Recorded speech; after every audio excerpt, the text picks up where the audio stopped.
day to you all. Hope you can hear me. I'm in an open-face helmet again today. What I wanted to talk about to you is computer operating system upgrades.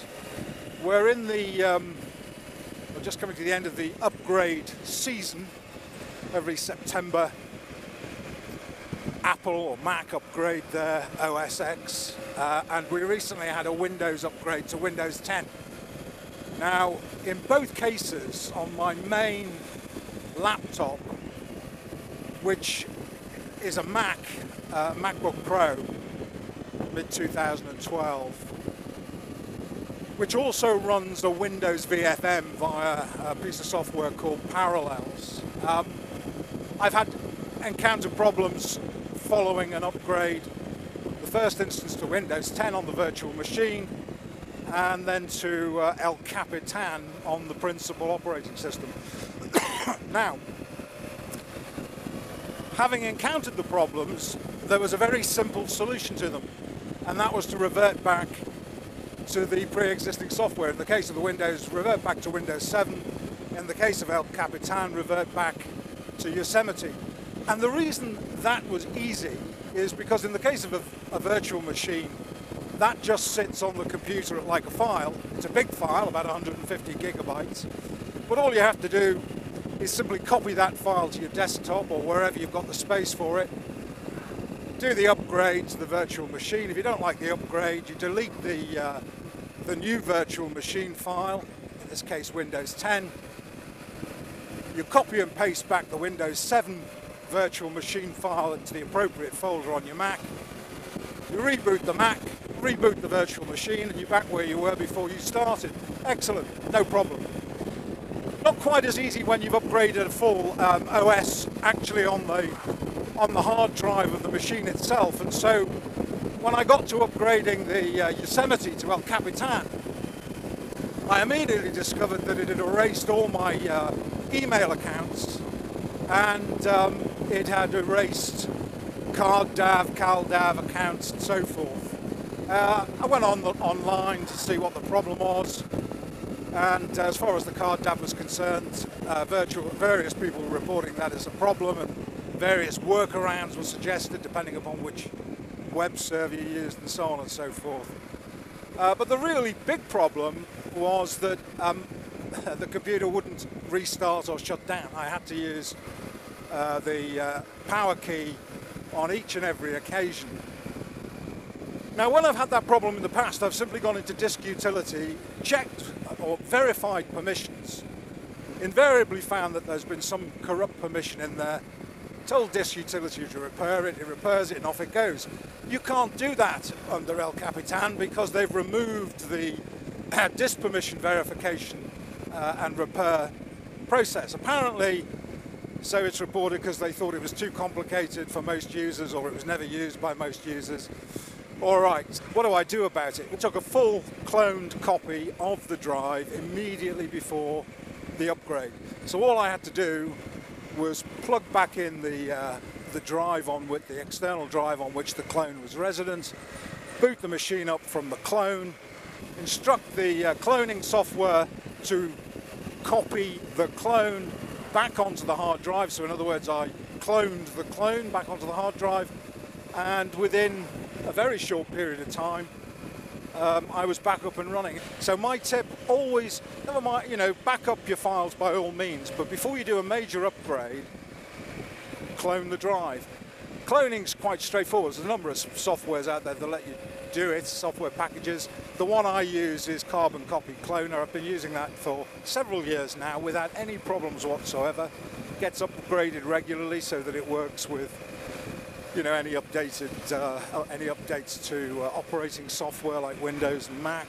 Excellent, really worth, not that expensive, lifetime license, really well worth the investment.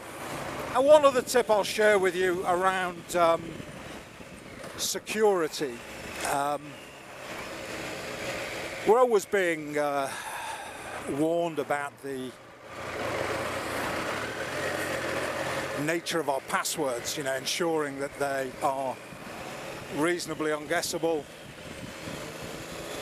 and using strong passwords. And the usual recipe for that is to use, you know, uppercase, lowercase, special characters, this, that, and the other thing. But I'll tell you what I find works really, really well, and is much more memorable than any amounts of uppercase B, lowercase d, z, e, cedilla, whatever. And that's a passphrase. Now, it needs to be random if it's going to be secure, and that means that you really shouldn't have any input into its selection. I'm not talking about a passphrase along the lines of, you know, the quick brown fox jumped over the lazy dog. You're talking about a passphrase that's made up of completely random words, where syntax and anything else goes out the window, where there's no association between the words, conscious or unconscious.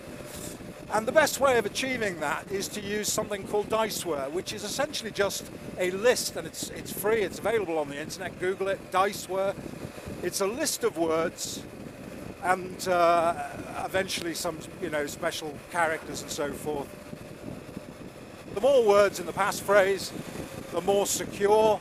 To give you an example, I was reading that with a 7-word passphrase, a computer making 1,000 guesses a second would take on average 27 million, that's right, 27 million years to successfully guess the password. I wouldn't suggest you use them for every website that you log on to, but if you've got, you know, your computer, if you've got a server or an encrypted disk that has to be unlocked, strongly recommend the use of a passphrase. In terms of generating passwords for websites, we tend to make them rather weaker than they need to be. The way around that is to use an encrypted password manager. I recently started using one, and I'm thrilled with it. It's called 1Password. There are others out there which I haven't tried, and maybe every bit as good or even possibly better, I don't know. But this one certainly works a treat. It's available both for your laptop and for your Android or iOS phone. You have to pay for them, but they're well worth the money in my view. So a couple of little tips there for you.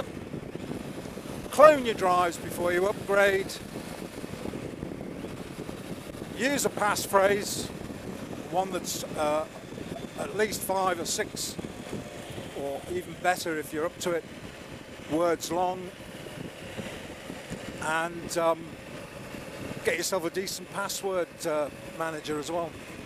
So there we are, that's my chunter for today.